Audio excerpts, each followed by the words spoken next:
తమిళగా వెట్రి కళగం ప్రభుత్వ ఏర్పాటుకు రంగం సిద్ధమైంది. టీవీకే చీఫ్ విజయ్ను ప్రభుత్వ ఏర్పాటుకు ఆహ్వానించారు గవర్నర్ రాజేంద్ర.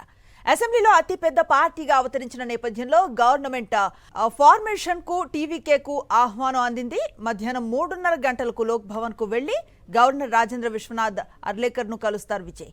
ప్రభుత్వ ఏర్పాటుకు స్టేక్ ను క్లెయిమ్ చేయనున్నారు. ఎల్లుండి తమిళనాడు ముఖ్యమంత్రిగా జోసెఫ్ విజయ్ చంద్రశేఖర్ ప్రమాణ స్వీకారం చేస్తారని సమాచారం. చెన్నైలో నెహ్రూ స్టేడియంలో ముఖ్యమంత్రిగా విజయ్ ప్రమాణ స్వీకారానికి ఇప్పటికే ఏర్పాట్లు ప్రారంభమయ్యాయి.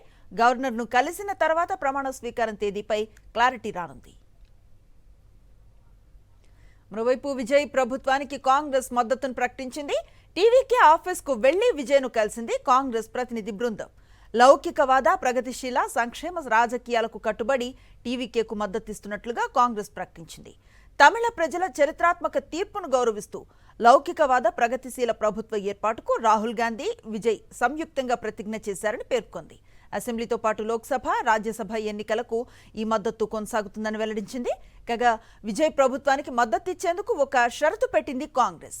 కమ్యూనల్ శక్తులకు దూరంగా ఉండాలని, వారి నుంచి ఎలాంటి మద్దతు తీసుకోకూడదని టీవీకేకు కండిషన్ పెట్టింది కాంగ్రెస్. మొత్తం మీద టీవీకే ప్రభుత్వంలో చేరటం ద్వారా దక్షిణాదిలో ఏపీ మినహా అన్ని రాష్ట్రాల్లో కాంగ్రెస్ అధికారంలోకి వచ్చినట్లయింది.